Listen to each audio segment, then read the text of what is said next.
Today on the Tom Kelly, wait, do I get my own close-up? See, and now that's the other one. Be ambitious, JR, be ambitious. Today on the Tom Kelly Show, we are in Titusville, Florida. I'm here with one of my oldest friends, John Mulhall, who I started in college with doing TV production stuff. And now his son is the same age as John was when I met him. And we're doing a TV show out of their Titusville waterfront apartment. Let's start the show. The Tom Kelly Show. Everybody, I want you to go to the Tom Kelly Show. I want you all to know about the Tom Kelly Show. And then thank you. Keep that money coming. Keep that money in. And then sing the song, John. Sing the song, John. Tom Kelly Show. Here we go. And you're being artsy with the darn close-up camera. Content warning, spoiler alert. This is getting way too ambitious. You are experiencing the Tom Kelly Show. It is 2024. I am a stand-up comedian. My life has fallen apart. And this year is all about getting back to the fun and getting back to the basics. And you couldn't get more basic than my friend John Mulhall. That came out bad. Well, more about that. Yeah. John is my basic friend. John is John and I started out at Quinnipiac University in 25, 26, 27, 28, 29. We'll do the math later, blank years ago. And the story, we won't maybe we'll rehash that story at the end. But John and I met when one of OJ's lawyers, OJ Simpson, I feel like so much time has passed that for kids like JR, we have to say orange juices. No, JR's generation just follows with not a Jew. That's OJ Simpson. Quick, JR. Not a Jew. Right. Do you know who OJ Simpson is? Who did OJ Simpson kill? His wife. Okay. Allegedly. And he was not found guilty. That's right. OJ is innocent, or he was found not guilty in a court of law, but a civil court said something different. So anyway, back to me. John and I are in the Mass Communications Center. I was an ambitious kid making short videos that were going nowhere. And speed through the story, I wanted to go meet F. Lee Bailey, OJ's lawyer, at the fancy law school the college just opened. And we went to find him. And the video's on YouTube. If you put in F. Lee Bailey, Quinnipiac University, it's slow by today's standards, which actually, so am I. And the video ends with John and I both being out of shape, chasing F. Lee Bailey's limo. This way! F. Lee! F. Lee! Pull to my table, I'm getting them! Maybe we should have waited. Treat this. And we lost the soda. We tried. And it's time for me to pursue a regular exercise program also. this bod. This has not gone downhill over the years. Yeah, all right. That's the good thing. Our physicality has not gone downhill. Yeah, in the John past and 20 I years. are just as hot as we were in college. That's not saying much, but it's saying something, people. The nice thing about starting low is there's nowhere to fall. So, actually, I guess if I'm going down that story, what was your first impression of me that first month? Hey, I was excited just to have something to do. Let's do this. And that's what the friendship is about. And we just have something to do. And actually, given one other background story is, so you guys know that I'm down here. I was down here to be on a TV show called. Sorry. And again, no, we're keeping it in, JR. Reframe the shot. So the fun part about those of you listening to the audio podcast is we have forced. This is actually child labor laws aside. We put the iPhone on an ottoman. John, do you have a second camera to take a picture? Where's your phone? John, take a quick picture. Okay, yeah, we're fine. We're rebounding. Okay. But we put the iPhone on an ottoman. Oh, good, you're getting the shot from behind. Great. The iPhone on an ottoman, and then we have JR walking like a roving camera guy. I'm overproducing the 20-minute podcast because, again, the slogan for this year is just getting back to the fun. What if I treated my career like it was a hobby again? That's sort of my approach right now. Because like when I first did that video with John, there was no money. There was no internet. There was no chance of going viral. There were no expectations. We had a great time. We produced a good video, and then we aired it on a cable access television station where the maximum audience, if everybody watched, and nobody did, was 5,000 people. And that's what this is about. So we have JR, who is going to be a brilliant director of something one day. He's in high school, does a lot of media stuff, but we have him running around with a new type of camera that I want to buy, but I'm resisting. And then we have the iPhone in the middle, and yeah, JR almost just cracked ahead on the podcast, people. That's what just happened there. So I came down to Florida to get back to the basics. And my earliest road gigs, my first road gig ever was between where we are in Titusville and Orlando in a town called Altamont Springs. And I was down there with Rosie O'Donnell's old show. I did an open mic night. I did so well on a place that doesn't pay very much and got booked for a lot of shows. And I don't know, I don't know if I know I've said it to you in person, but let me say it in public. As a guy who gets travel anxiety, I don't know if I would have taken my early risks. And what is a risk?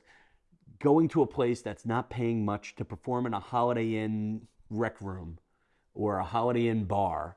I don't think I would have done it if you and your wife Elaine weren't down here, and if you didn't also add fun to the trip. So anyway, if I haven't said that, I think there's a number of dominoes that made me a great comedian and that have led me on an adventure that involves, I've met every living president, blah, blah, blah. I've opened for Taylor Swift. But whatever great things I've achieved in my career, I would not have if I had not had you as a friend across the board. And thank you. And that said, getting back to the basics of having fun, I just did a TV show that is going to air somewhere. Where, I'm not sure. I was told worldwide. So it might be everywhere but America.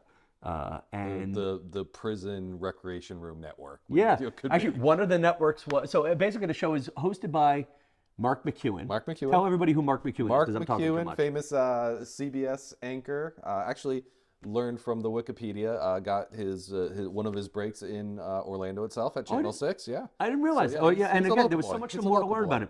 And there's a longer story that I'll tell on a later podcast where my first big show was with Al Roker, and then there was a Mark McEwen joke. They basically were both heavy black guys doing the weather. Long story.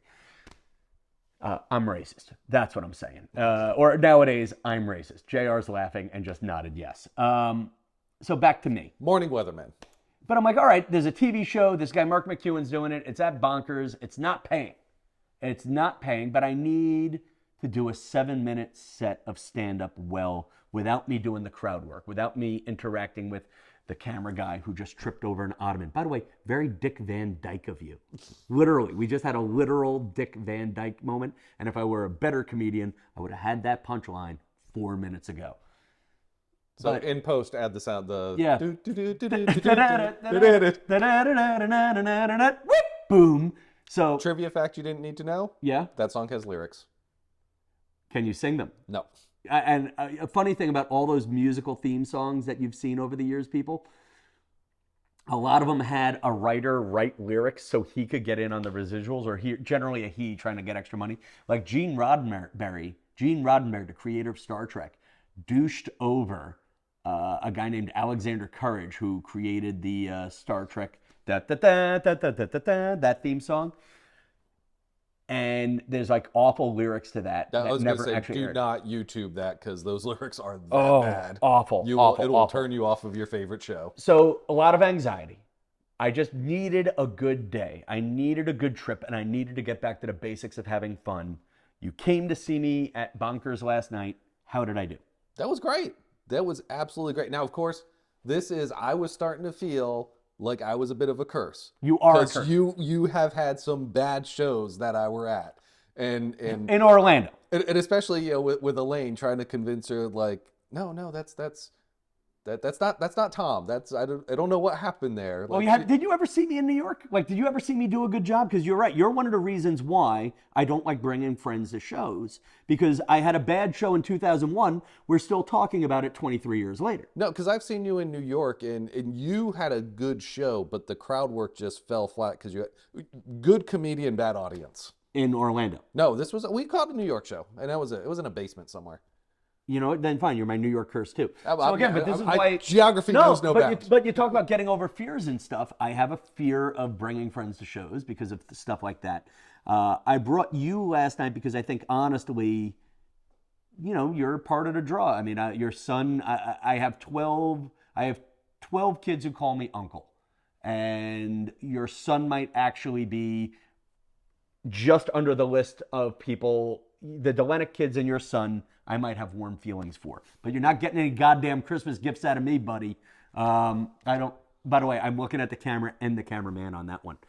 I'll send you my Amazon wish list. Yes, and the only wish that will be fulfilled is coal. So, last night went well. We're in the middle of a cold streak here. I mean, cold. It's a frigid 54 degrees. Oh my outside. God, folks! We You're need talking the about cold. perspective.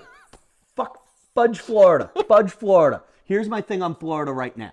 It's 50 degrees, and they're opening homeless people warming centers for 40-degree weather.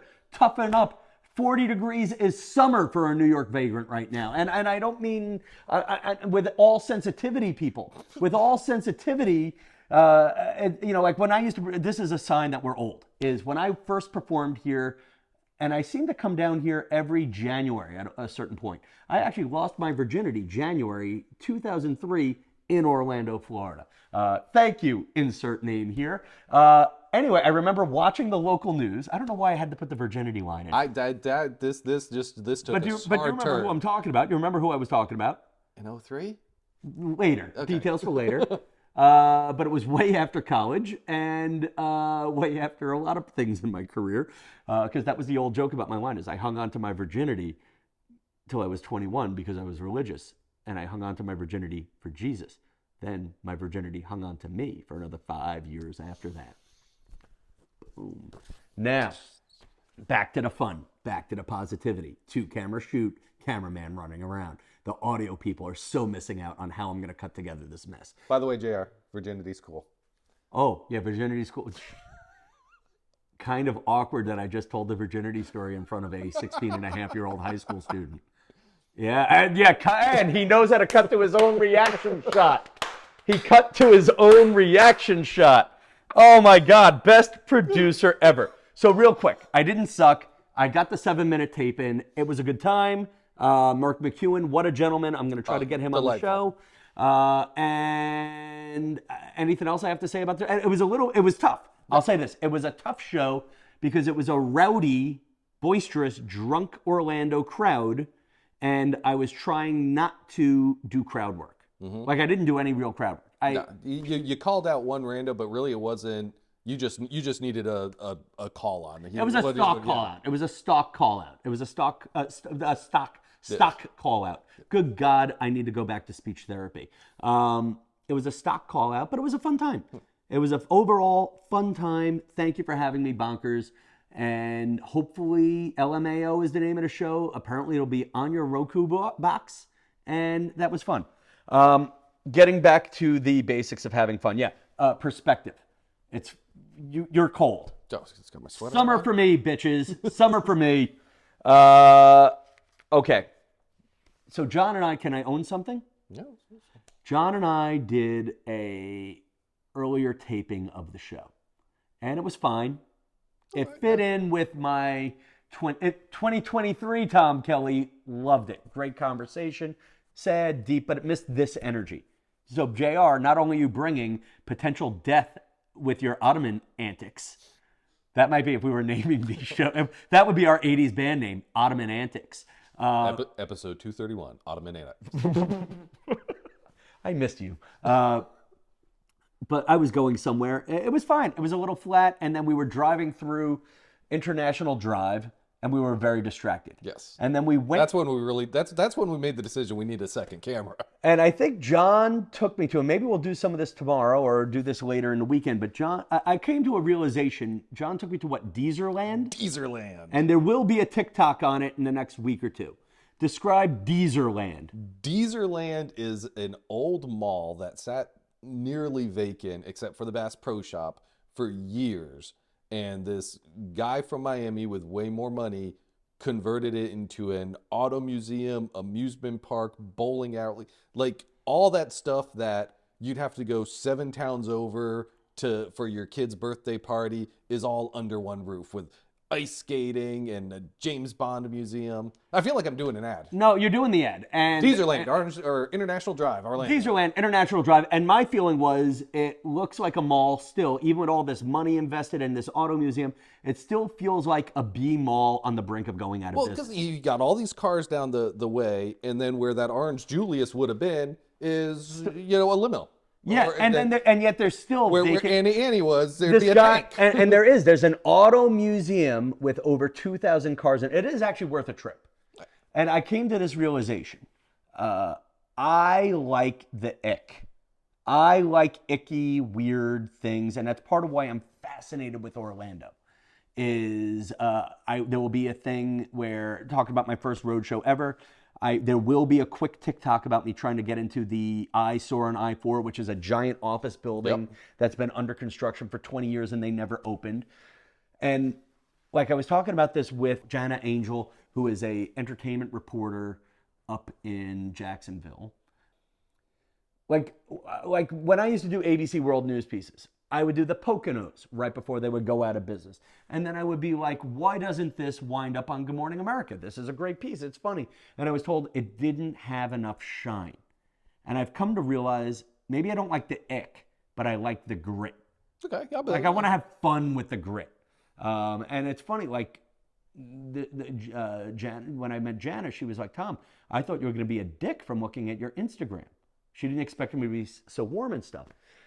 And those of you who are like old fans of the podcast, not John, but other people who actually listen, friends who actually support me.